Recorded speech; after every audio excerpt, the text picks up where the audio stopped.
Hello and welcome to Meet the Manager. It's our regular catch up with the best advice from some of the community's top FPL managers of all time. Yes, we focus on those with an incredible rank history, but we're adding to that this season. We're including managers with an interesting story to tell about how FPL is impacting on their lives. We'll also focus on managers who are offering perhaps a unique or different insight into the game, and that's certainly the case today. So hopefully with their insight from them, we can they, me and you, we can all go up the rankings. That's the aim anyway. Today I'm joined by Vanya Guchev, who has two top 5k finishes, one in the top 2k, and is currently in the top 5k going into the final match of Gameweek 8 in the 2021-22 season. What we'll do is find out a bit more about his career history, his tips for success, and then we'll take a look at his planning for game week 9. Vanya is also a former professional footballer and still a semi-pro footballer, so he has a rather different take on choosing footballers for his fantasy side as well. Vanya, how are you? Hi Joe, hi everyone. I'm great. Monday night football ahead today. Champions League around the corner. International break is over.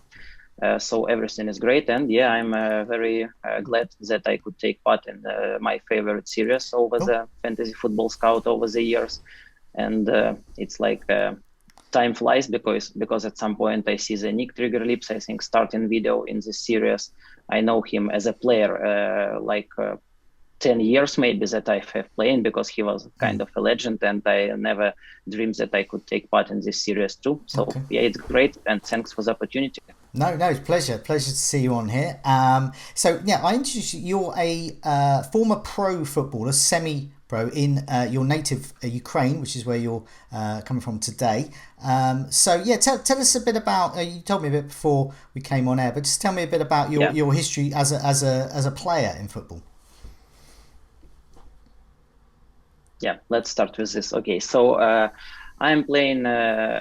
Currently, I'm playing as a semi-pro, as you said, but previously I was playing like a professional footballer, but in the early years of my career, because I was playing for local clubs in my city, Kharkiv, like Metalist, Gelios, and some other names that we won't say anything. But yeah, closer to 20th year, when I already was on contract with my local club, I was having a contract offer from Shakhtar Donetsk that currently playing in a Champions League every year. Yeah. But it's another city. It's a smaller city than my current city. Have almost no facilities, for example, for studying and maybe like having the career and some education. But at this point, yeah, I turned down this offer and concentrate on my studying, since I do not regret this decision, because we have a very developed semi-professional football in my city. And that's why since then, I've already like 8 years, I have in the education that allow me to work on my interests. And also I'm currently still playing football very active on the semi-pro level. I have a club with a president, with a professional coach. We have like 2-3 trainings per week after work, and we have matches every weekend with leagues, championships, and some other stuff. So yeah, I'm delighted with how everything is going, despite the fact that I'm not playing as a professional anymore. Yeah, no, excellent. Well, you sound obviously very, very happy with the situation so far. And also, what position do you play in on the pitch? I was playing as a central midfielder, model like box to box, but more in attack. So Frank Lampard was always my idol, and I'm a Chelsea fan since childhood. Yeah. So you're sort of a Mason Mount, Frank Lampard type. Yeah, I think that Mason is close to it right now, but different formations for the managers right now. So it's like Gerrard Lampard type of midfielder, very hard to find right now. Okay, I mean, just before we look at your career history as a footballer, I always find it quite interesting when you see manager quotes, when you see things happening on the pitch in the game, perhaps an injury or change in tactics and formation. Are there any examples of how you, as a footballer, have how has it influenced your fantasy football career? Yeah. I will give a fresh example because everyone known with this case, like when Ronaldo joined Manchester, and he was in training like 3 days after quarantine, and there was so much panic in the community about will Ronaldo start or not the game against Newcastle. And there were like video from Ole Gunnar with from press conference when he was like catch up with the questions like is Ronaldo will decide will he start or not, and some other stuff. But I would say that I buy Ronaldo for this game week. Of course, I captained him, and I was having like zero panic about will he start or not, because all you need to know was on the table, like just to see how Ronaldo was communicating when he come to Manchester. His family was flying to Manchester, as we all know, for this game. And even like he was in discussions with Ole all week, we see that everything was really showing that that kind of player in this situation, he won't be benched for this first game week, since he was already in training like 3 or 4 days, even better, have more days than Bruno and other stuff. So yeah, when I see that panic in community the night before the deadline and in the morning that Ronaldo could not start, he will definitely come only for cameo for 20 minutes or so. It was not the case. It's like not working this way for the players like Ronaldo. Of course, you would say that he was benched last week. Yeah, it was a little bit unexpected for me too, but not. It was a totally different case after he was like very exhausted against Villarreal in the second half of Champions League. So yeah, there are a lot of examples of how I maybe see the things a little bit different, but of course. We need to understand that there are very subjectical things, and I did not have maybe some unique and specific knowledge that would differ me from totally differ me from other players, because for example we see that right now to become the football coach, very successful football coach, and FPL is very similar yet to coaching at some perspective. A lot of coaches are not former professional players. A lot of successful coaches are not a good players or not a players at all. So yeah, of course it helps me at sometimes it helps me, and I think we will dive in it a little bit later when I will said about my strategies at all. But yeah, generally speaking, there are some cases when I'm totally understand that some things are not working this way with footballers like Ronaldo came in training 3 days before his debut, his family flying to Manchester, and by some reasons he will be benched and have a cameo for 20 minutes. It's not the case, yeah. So is that sort of insight into understanding things about their family and the body language and communication between the manager and the rest of the players when you're looking at the kind of training pictures that you see on social media? I was seeing like Ronaldo speaking with Ole at some points when he arrived already. He was in training when the team was not in training at all generally. And the thing is that he should be treated differently. And even that Ole Gunnar will speak on press conference that, of course, he decide maybe Ronaldo will not start. Like 18% of the time, it's not what the managers really thinks. And the problem is that not every manager speaking like Bielsa may be very directly on will player play or not, or it. So I would say that when the community trying to check every like word that manager said in the press conferences, it's not the very good way to analyze some things, because in like 18% of the time, I did not know the managers that will set all the truth. For example, like Ronaldo is definitely starting. He is way above levels at all our current players and so on. Never you will see like anything from the managers in that field. I mean, you, with regarding your own role in the team as a central midfielder, with Chelsea at the moment, for example, I and many others are considering getting Lukaku in. Some people already own Lukaku, but they need a central midfield by the looks of it to create chances. Are you spotting that as a central midfielder? Are you looking at the TV and thinking, oh, that's what a midfielder should be, creating these chances for Lukaku? Why isn't that happening? Are you looking at those kinds of things? Do you think it could happen? Of course, as a Chelsea fan, I'm concerned with last games when Lukaku does not get enough moments and so on. But I would not be very worried about this, and I will be getting Lukaku this week in my team, and I do not own him for a while, but I will definitely. And I would say that a little bit over panicking about Lukaku for me currently in community, because, for example, in the game against Southampton before the international break, he set up the perfect moment for Werner with a backheel pass. And the moments before the Chilwell goal, he hit the post, and he was like running after the mount pass into the box. He doing everything correctly.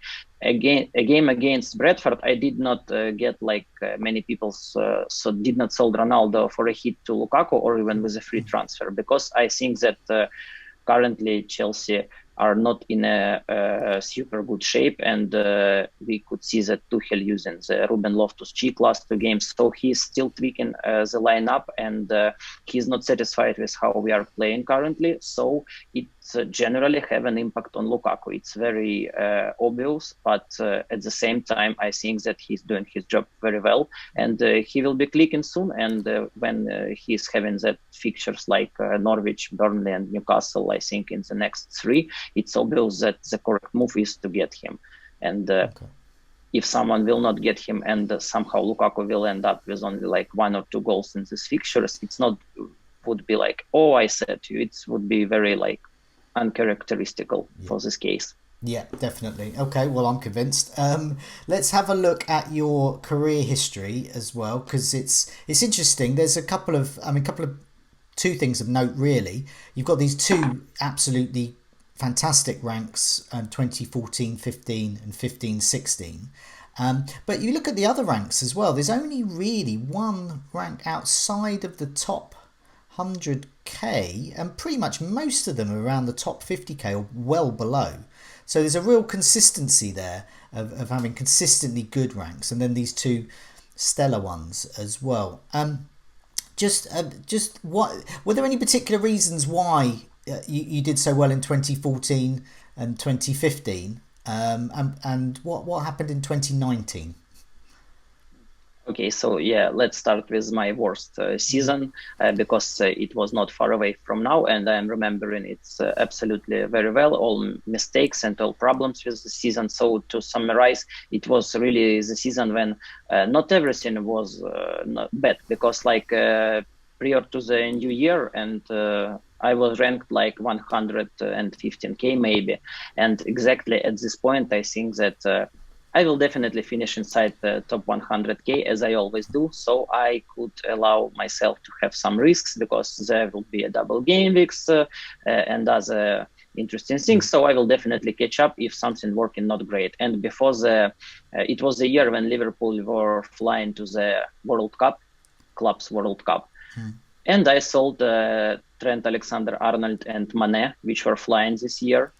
And I think that it was a good opportunity, because like they would be missing like 2-3 games. I can have some differentials. What happened really when Trent Alexander-Arnold and Mane were back from World Cup, it was a game against Leicester, and Trent Alexander-Arnold hit like 24 points in this game. And Mane scored 1 goal. So I was definitely going very deep in the ranks, like 200k. I was not panicking at all. Again, I was thinking, okay, I will do some other things. And the final nail for me was when Liverpool have a double game week. And of course, this season, I triple captained Mane when he was injured in the 9th minute. I did the and same. People surround me, were having the Salah.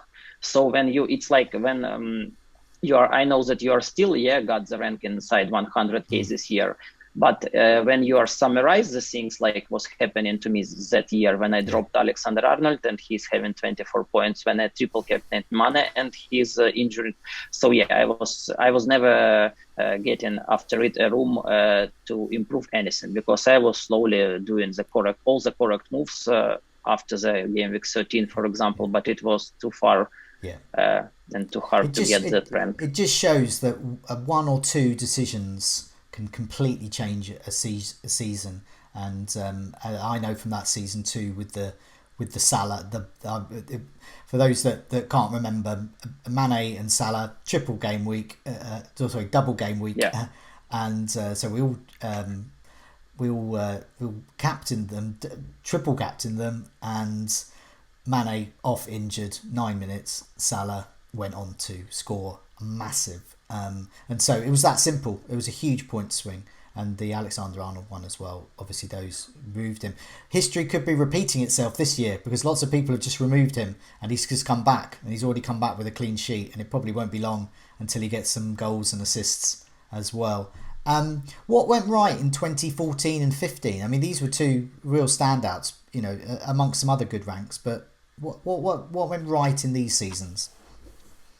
I would say that if a very easy answer and the community would like the answer, it's because like I did not was on Twitter and straight after these two top 5K finishes, I'm becoming very active on Twitter. I'm not posting too much, but I'm reading everything. I'm checking all topics, threads, and I'm totally disagree that it's make me worse as a FPL player because it's impossible. Really, it's about how the things go, and we are looking at the straight facts that my first 5 seasons in FPL were super great, and the last 5 seasons I never get a top 10k finish, despite the fact that I was going ranked into top 100k. So yes, it's definitely the problem in myself. And I'm looking at it every year, trying to make the things different. And I was satisfied with my last season because I was ranked top 10k in Gameweek 13 and 30. And like, it was not so hard. But yeah, what goes good in 2 top 5k finishes? It's a hard question because first of all, it was a long time ago. Yeah. And I'm not thinking that I became totally different player now. Yeah, but I would say why it's harder now to get into, for me, the top 5 or top 10k. It's because the playing field changed really a lot, and I think that nowadays maybe the template in a good meaning are more stronger, and every hit, every incorrect captaincy decisions are punished very strictly, because previously I was remembering myself as a FPL player. I was captaining Sigurdsson without any kind of scare. I was captaining Adebayor for his holes in Tottenham. Currently, I'm not doing it, and I could not say that I'm scared of it. I'm just seeing that it's more logical to captain maybe Salah or other players.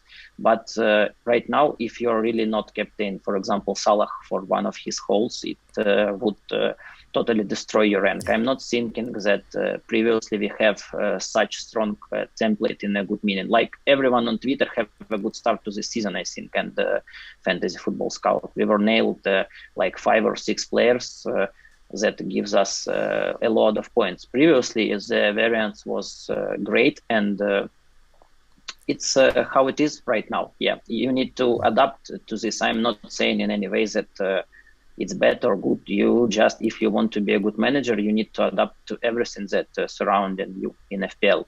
Yeah, I mean, I've noticed that as well. We have much more information, so we can see why we are going up the rankings, down, or staying the same. And as you say, why we're getting punished so much if we dare to be different with the captaincy or with a different transfer. I mean, you can see this week was a good example with Mo Salah. Was his effective ownership where I was in the rankings was about 180%. So if I didn't own him, it would have been curtains. It would have been terrible. And even if I didn't captain him, it still would have dented my rank. And that is the situation we're in now. There are so many. It's not that there's so many more managers, because the proportion who own a particular player wouldn't change, but there are more managers who are better, who are clued up. And I don't know if you noticed, but I noticed one thing when Antonio was heavily captained, hugely captained. And I don't think Antonio would have been hugely captained 3-4 years ago, or his equivalent. But because people know, they can just see, they watch the games, but they look at the stat. And you were saying about Twitter as well, and the information. Do you think when you've got more information coming to you, as you were saying, in recent years, How do you um, filter away the noise? How do you look for the key information and ignore the stuff that's just in the way? I would say that for me, it's working that way that I have a strong opinion about myself as a manager, and it's working for me the way that when I see some topic or interesting discussion, if I'm disagreeing at the beginning of that discussion, strongly disagreeing, not because I have arguments about a lot of arguments about it, why I'm disagreeing, just when I see that I'm totally not about it, and I won't do it, and I'm not that kind of manager, and I just did not check into details of this discussion. For example, if I have the defense from Trent, Cancelo, and Livramento and White, and I see the topic for defenders which could really interest you and so on. If I'm really interested in defenders, I would look into this topic. But if I do not need defender for now, and I know that before I read this topic, I was not having the need to have another defender and to add them to my watch list, I would not recommend to check this topic, because you would think that, oh, it's a great idea, and I really now understand that I need the new defender like Lucas Dean. But if at the start of the day I did not need any defenders, I will search, for example, the discussion about midfielders that interests me. And so, yeah. I'm just trying to minimize the info that I would get. That is a good point. You go with your initial thoughts, and exactly, and not be tempted otherwise. So I guess Trent Alexander-Arnold is a good example of people saying get rid of him, and you're probably thinking, no, I'm not going to get rid of him now. Not only because when you did a couple of seasons ago it didn't work out, but because he's a good defender. You don't need to replace him. Who would you replace the best defender with? Your attitude as a captain, as a manager, but also captaining your own team, but as a manager in the fantasy game, are you a risk-taking manager? Are you a safe manager? How would you describe yourself? When I was thinking about this dilemma, because everyone asked this question, of course, I think that I would be more in the category of safe managers in terms of I'm not right now, I'm not talking about hits, because I usually take hits. In all my previous seasons, I have something between 15 and 20 hits all over the season. So it's a great number of hits. But I am not a risk manager in terms of I did not do the moves like Laterizer or Luke, for example, when I am just switching my midfielder to, for example, Bale against Sheffield when he was not in template, or for Foden, or for 1 week punt. So I'm not taking this one punts at all, because I could switch, for example, -4 hit to get De Bruyne, for example, for this game, because I know that he's a classy player. He will always be nailed when he's fit, and I could justify this hit. But I did not take 1 week punts and all that other stuff, not because I do not think it's great. I always want, for this game against Burnley, I always want Foden, I always want Sterling or other players. But I know that I have the long-term strategy, and I should think about, FPL is not about one game week. And it's funny, but every time if I take some similar punts in a general long-term game, I always think that it was not the right move. Maybe it's working for some people if they nailed all their risky picks, but I always think that after it happened for me, of course, because I'm playing it's my 11th season and I take that punt too. But it was always after 2 or 3 weeks, I think, okay, if I was not doing this one punt, I will make my planned move. It would benefit me long term. So I'm just not that kind of manager. Yeah. Do you look 4 game weeks ahead, 8 longer? I'm generally did not have the rule to look at 4, 6, or 8 game weeks. I'm looking not the minimum of 3 game weeks, but if I see that the player will have 3 next beautiful game weeks, I think that I already could buy him because 3 game weeks is enough to justify the transfer. And in the best possible case, the player will got me points. He will maybe price rise, and I could sold him after it. But even if it's not working, okay, I will just drop him because he even will have a worst fixtures after it. Of course, I like the patch of fixtures like 6-8 game weeks when the player have a brilliant fixtures and you did not get the reasons to not to get him. What do you think you would change about how you are an FPL manager to become a top 100 manager? I would say that I would not speak about top 100 because it's the amount of huge luck about top 100. My aim is to have a 1-3-digit finish because I see in my career history, because I think that it's really achievable if you are nailed all players, if you are correctly seeing the trends of the season, and it's much more achievable without a huge amount of luck. It's just about the correct decisions, be very patient, and at the same time do not miss any significant bandwagons.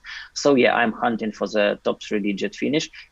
And also my really aim to finish inside top 5K, first time in 6 years. And I will just prove to myself that I'm not changed as a manager and I could adapt to current reality with Twitter, with a lot of information and other stuff. So yes, this season I am really very hyped up to get the top 5K finish. Okay, well, I mean, you are in, I think currently you're just outside the top 5K, but you're actually within the top 5K because you've got some points coming off your bench and you've got some players to come on for the remaining match tonight against. Yeah, thanks to Ragaboli and Live FPL, I know that today I have Saka and White, and even if they got me 2 points, I will be inside top 3K after today's match. Okay, so after, no matter what happens, unless they get sent off or score 5 own goals or something, you will be in the top 3K by tonight. So let's move on to your game week going into game week 9. So do you want to tell us the players you've got? Do you want to just sort of go through the players you've got, why you've got them, and which, if any, you're thinking of removing? And I think you already said you've got your eye on Lukaku, presumably Ronaldo leaving there. Yes. So do you want to sort of start at the back with Sanchez and then take us through your team? Yeah. I already wildcarded, first of all, need to admit it. So, I have a Sanchez in goal with a Steele as a backup. I have big 3 defenders like Cancelo, Alexander-Arnold, and Reece James from Chelsea. Mm-hmm. And I have Livramento and White as the backup. Yeah. And I'm super happy with this defense, maybe except Reece James, but I hold him from game week 3, on wildcard, or I think game week 4 or 5, on my wildcard, and I did not sold him just because Rudiger got injuries and some other stuff. So I'm just holding him for now and hope that he will play in one of the next 3 games, like very easy games for Chelsea. The midfield is very template, Salah, Rafinha, and also I have Sar, Saka, and Sissoko from Watford. And up front, who? And my forward line is Jimenez, Antonio, and Cristiano. So who's how many transfers have you got for game week 9, and who's in and who's out? As I said at the beginning, I'm trying to find a lot more patience with transfers, with hits that I have got previously. So this year I did not take one hit, and it's one of the reasons I think that I'm in top 5K. Because, for example, last week I played him instead of Livramento, and it was very hard decision for me, but I say to myself that I'm changed. I will play Livramento no matter what it means. And you see that Chelsea did not keep the clean sheet, and Livramento gets the assist against Chelsea. So the decision to not take a hit in such, for example, like previously for me, it was the obvious case to take a hit for a Chelsea defender because James was injured and Chelsea have a great fixtures. But I did not take a hit, resist to it with all my power, and Livramento get me the points. So I will try to make this steady moves and planned moves. And as I said at the beginning, again, I will buy Lukaku instead of Ronaldo. And if I did not get any obvious things like Lukaku injury adapter or some other stuff, I will captain him this game week against Norwich. Okay. Do you think this season one of the factors behind success this season is because we have players like Livramento, Ben White, Shane Duffy at Brighton as well, that these are bench players, but you don't need to be rushed into making a hit, because if another player, like say last week Rafinha's not available, or you've got a Chelsea defender who may or may not play, it doesn't matter because you can rely on Livramento or Ben White to come on. In my case, I could even rely on Connor Cody this week. But you've got a variety of defenders. Do you think that is the secret to success this season, is be patient, because trust in Livramento? I would say that I think it's the strategy for success absolutely every season to find Z players. Like the prime example of last season is Souček, and he started the season at the price of 5. And I got him like from the maybe third or fourth game week, when I see that really he is always in the box, and he was always almost my first sub, and I got like almost all of his points because we got the postponement of matches with COVID and other stuff, but he always was my first sub, and I was relying on him very much. So I think that correctly identifies the gems of every season, like Souček, Livramento this season. It's very important in FPL because it's not only give you the real motivation to not use the transfers that you don't need to spend points for it, but it's really gives you points because it showed that last season, maybe I do not remember, like 3 seasons ago we have Van Bissaka in Crystal Palace, like a first sub for the 4 millions. So it's every season we have that kind of players that are really important, and you should nail them from the beginning and concentrate on other issues in your team. I'm thinking about players like, say, Rafinha, for example. Now, I'm not a professional footballer, never have been, but I've noticed that he's rather good. He's very good indeed. And he's very undervalued for what he is and offers, even a relatively poor team like Leeds. And I say that in comparison to Brazil. So, is it also important to identify those players? You've got Rafinha, you've got Saka, Sarr as well. And how has you being a footballer impacted on that? Because you must, been in teams, either yourself or teammates around you, and you think, wow, that player's really good. And do you see that in certain players, and does that make you want to get them in? Yes, but I would mention one very important thing is that you should understand that and I think that all of FPL players understand, that managers, that the good player is not always a good FPL option. For example, like Pogba is an absolutely beast on his day, and he's a great player, but he's not an FPL option right now. He was at some points, but he's not an option right now. So, for example, with Rafinha, it's I would even say that it's just a clear mistake from FPL to price him at this point. It's not giving us any alternatives, because in Fun Team he priced the same as Bamford, like 7 and 5 million. And it's really interesting to pick between them. But in FPL, Rafinha for 6 and 5, it's just totally unacceptable, I think. I'm very happy with that price, and I just insta got him from the second or third game week in my team, because it was hard start with Manchester, and I was lucky that he even not scored in a game against Manchester the first game week. So Rafinha is absolutely brilliant footballer, and the most important is that the way Leeds playing, he's always got the moments. The guys, if you check the Leeds game, they know that Rafinha is super good, Leeds players, and they always try to find him. They always try to feed him, and he will shot, he will do some magic. So it's totally easy to have in FPL that kind of players like Rafinha, Grealish, and Aston Villa, because you need to watch just one game of this team to understand that every player in this team try to find these players on the pitch. And it's not always lead to holes, like 10, 20 holes for Rafinha. We could see it, but he will get points. He will get a lot of points if there would be no injuries or some other stuff. It's totally easy to predict when the player got so much touches on the third, I think, area of the pitch, and the team basically surrounding him on the opponent's half. I'm going to put another picture up on screen here. This is the next 8 fixtures, so we can sort of think back to your team and how it's faring. So you were talking about Lukaku. Well, that's because Chelsea have got great fixtures. They've only really got, well, I would say they've only got one bad fixture with Manchester United, but I don't think their defence is good at the moment. So I think there's pretty much great fixtures the next 8 for Chelsea. Mentioned Livramento with Southampton. Southampton got great fixtures. Leeds with Rafinha, great fixtures as well. And we've got Leicester up there as well, and Brentford. So just going back to your team,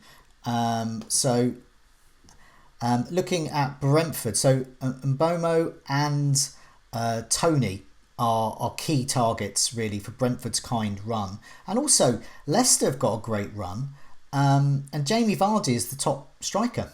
I think he's the top player even, but just behind Salah. So he's taking Mo Salah away.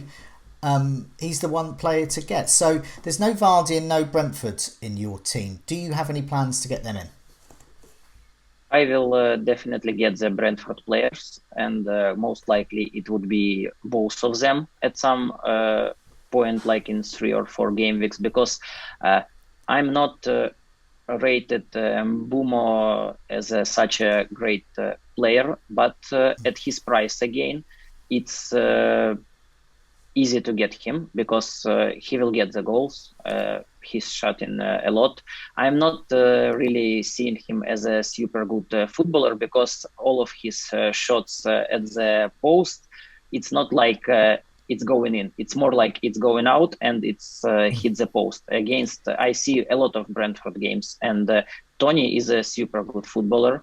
He's composed, his shots, if he get his shots, I would say like Bumo maybe will got some like 5 big chances and score 1 or 2 goals. But with Tony, you could be confident if he will get like 3 big chances, he would score 2 of them, I think, very easily because he is a great footballer. But again, with the price of Bumo, I understand the hype in community because it's easy to get him for these fixtures for 5 and 5. And I will like join this train, I think, at some point if anything not happen. With Vardy, it's a very, very hard case for me because it's not easy to get the forward of his price if you have the place only for like Lukaku for the next 3 and Kane around the corner with the great fixtures. So it's just the question that I will not restructure my team so hard to get Vardy. And even with that in mind, Leicester, everyone seems like forgetting about the Leicester before Man United. They were terrible. I know that Vardy still got goals, but it's never making decision easy for me if I see the team is definitely not playing really well. And to buy Vardy, I know that he's having a huge goal threat. He's always scoring. He's having penalties, but I will not restructure my team very strictly to get him, even with the fact that Leicester have a great fixtures. I mean, that shows the patient approach being a manager there. It was interesting what you said about Mbomo and Tony as well. So some people will look at someone who shoots and hits the woodwork all the time a lot as they're close, and you look at that as thinking, well, they're not accurate. And Tony is the one. If you were to only get one, it would be Tony by the sounds of it. Yeah, obviously Tony, because he's having the penalties too. Yeah, he's a 90 minutes man having the penalties, so yeah, it's a great bonus in all around the pitch. And one interesting thing that I want to mention, I was wanting to mention it even before in our discussion, like how I watch the games as a footballer. So basically, there are 2 prime examples of how I see the players in FPL and like as a real football players. At the highest point of this metric is Son from Tottenham. Okay. Because you should see not only his goals, but you could always see at his big chances missed and his shots that were saved by the keeper. It was actually almost all the time. It's a great shot. He's always know what to do in the box. He have a plan, and his shots are very predictable in a good way. It's very rarely to see that Son get into the good position, and I'm not saying about scoring, but he's over. Yeah, we know that he's over exceeding his XG, but he's always having a good shots. And the opposite of it, of course, it's Adama Traore, but it's not because like he is not scoring and have a big chances. You could just see that when he arrived in the box, when he have a clear one-on-one, he just don't know what to do. He just don't know what he want to do, how to score the goals, and it's a real problem because there are a lot of players that are getting into the box and they do not have that pattern of like shouting. And when the player does not understand what he really wants to do, he will not score the goal. But at the same time, the very important thing in FPL, because FPL it's not about the real life players. We should understand that we must have zero stereotypes about any player, and especially, for example, Traore. I did not say that at some moment with a formation, maybe with some confidence boost when he will finally score one goal, he will have a period when you should own him in FPL. I know that there are a lot of stuff about like after the hard season start for Lucas Dean, like I will never get this player. For Mahrez, like he did not really, I do not know how he did not score against Burnley, but he is actually a great player. And if we see clear patterns that, for example, he is resting in the Champions League in future and playing in the Premier League, you should buy that kind of player. So every player could have his good patch in FPL, but from the real life perspective, you should try to find the players that have the predictable patterns in terms of efficiency of their shots, moments, how they are working in the box with the ball. So yeah, that's very important because Wilfried Zaha, for example, I am very like to watch this player. He's absolutely great player on the ball. He's given very much to his team, but I'm waiting, like every year, I'm waiting that he will score a lot of goals because he is always going into good positions. But he really has the bad shots in terms of efficiency. He's always like doing some incorrect decisions in a good positions, like, and that's do not giving him the chance, I think, to play in Manchester United when he was in that team because the coaches see it too. So he's really great, but I'm waiting every year that he will definitely improve, but it's not happening. No. Just before we go, I just wanted to put this image up here, which is this is the big chances so far. Last four matches. So these are the what you were talking about, efficient players. So these, in a way, are the players that you like the look of, not just as an FPL manager, but as a football player. You know, you wouldn't mind being in a team with some of these players, I presume. So we've got over the last four matches, I've highlighted those who've had at least four big chances. On top of the tree is Salah with 5, and then Sarr at Watford with 5. Now Sarr's in your team. Watford have bad fixtures, but are you tempted to keep him because of what you were saying about, you know, Watford might lose, but Sarr is an efficient player. I will not keep Sarr because I will give him the 2 next game weeks, definitely, and it's good fixtures. But Watford is really right now. They are too bad as a team, and even with Sarr that having a great potential 2 points, and we like the narratives like the Watford will lose 5-1 and Sarr will score that 1 goal and give you points. That's all you need. We have alternatives. That's very important because we have like Mbumo for 5 and 5 with a team that will play much better than Watford, and I will. Got with my 2 hands Mbumo over Sarr, even if I think that Sarr is a better footballer than Mbumo. Okay. So I will give the Sarr two next game weeks, and he will go for me, and most likely for Mbumo.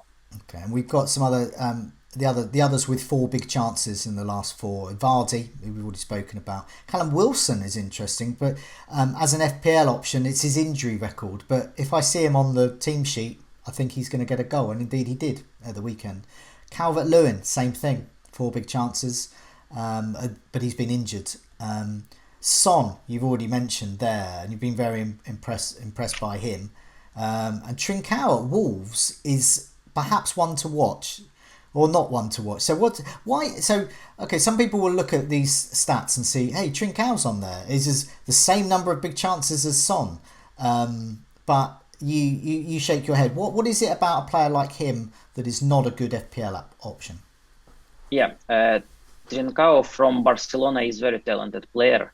And I see the first Wolverhampton games when Wolves were flying against Leicester, Tottenham, and Man United. And he's a really good player, but I will never ever believe that he will become a great FPL option, because he is more like Traore in terms of he's creating the moments. He will be on the end of some passes, but I think that his maximum in terms of FPL points is like 4 goals, 5 assists all over the season. But he's a great player, and the opposite to it, of course, like players like Callum Wilson, he's a great option. If he would be injury free, like it's no brainer to get him, because even in Newcastle team, he always like scoring, have a penalties and so on. Yeah. And I would say that, I would compare like Trincao, for example, as a case for Trincao with Saint-Maximin, but Saint-Maximin is really progressing well. He's the same kind of player, like he's got tricks, brilliant technique. He's way above all Newcastle players in terms of his abilities. But he's really progressing in opposite to Zaha. I think that this season we are starting like from laughing that Saint-Maximin isn't forward option, but he's really scoring some goals, and he improved his end product very well. So I am impressed with progress of Saint-Maximin for this season particularly. And the final name to mention in this table is Mane at Liverpool. He's come under criticism the last couple of seasons for perhaps not fulfilling his potential, but he's still scoring. He's still putting the underlying stats. Are you impressed with a player like Mane? Do you hear the criticism sometimes over the last year or so and think Mane was always my one of my favorite players in like FPL options, not like the player from the real life, but from FPL options. I was always one of the first to double up on Liverpool midfield, like Salah plus Mane, because they are very costly and not everyone go for this combination. I would say that last season Mane was really bad with his misses of big chances because the Jota came into Liverpool, and it's a little bit play, I think, with his confidence, because he was like fighting with Salah for these passes, goals, and all other things. And even adding Jota in the mix did not help last season. But I think that Mane generally is a very strong footballer, and he's always like scoring goals. Like in no matter circumstances, he will score goals. So clearly you see that by the end of the last season, everyone was jumping on Mane too, because he's having a great form at the end of last season. And I think that he already overcome all these problems, like with Jota, with rotation. He understands right now that Klopp give him the understand season. The Mane was first to be benched, for example, and he was like very angry when he was subs in like 15-16 minutes, I remember, against Crystal Palace. But with time flies, he understands that Salah is benched too, and Klopp doing great work to protect all of his players. And he's starting to gain his confidence again. So I'm really think that at some point you could see that Salah plus Mane would be a great option this season. And just before we go, I noticed in your team for Gameweek 9, as it is at the moment, you've got the captaincy on Salah. If you get Lukaku in, would you captain Lukaku or would you keep it on Salah? I would captain Lukaku just because, people like right now trashing the Man United after their display against Leicester, and it's correctly, but try to remember how much times Man United and exactly Man United with Ole Gunnar Solskjaer was like trashed for their displays. Then they have a hard fixture and they got from it like 0-0 or some kind of stuff. I'm not saying that Liverpool would not win this game against Man United. Of course, it's not so popular thing right now to say. But I will say that this team definitely can give a battle to Liverpool. And it's so obvious when Lukaku playing against Norwich, even like if he's having a little bit harder game, maybe it would be the option to discuss it. But right now it's like trying to be too clever for me to captain Salah, just to show the people, like, you see Salah will not blank. It's Man United. It's only Man United, but on the opposite end you have Norwich. And the only issue if Lukaku will be not rested for like 20 or 30 minutes against Malmö in Champions League, I will be worried that he could be rotated against Norwich. But generally, I will captain Lukaku definitely. Okay, interesting. Vanya, thanks so much for joining me. It's been really interesting, really fascinating getting that view, not just for someone who's doing fantastically well this season, but has done so well in the past and has also got that footballer perspective on it. So it's interesting, some of the things where you sort of you know that Son is very clinical and efficient, but it's getting that footballer perspective of, you can see in their eyes, you can see the sort of player that you have on the pitch with you, that they're the player you want to pass to, and that they should at the very least have a very big chance to score. But that's very fascinating, and good luck with your game week. Good luck with the rest of the season. And thanks again for joining us. Yeah, thanks very much, John. It was really a great pleasure. Shout out to everyone, guys. See you. And thanks for your content creating. Thanks, everyone. Cheers. Thanks. Bye. Bye. Bye.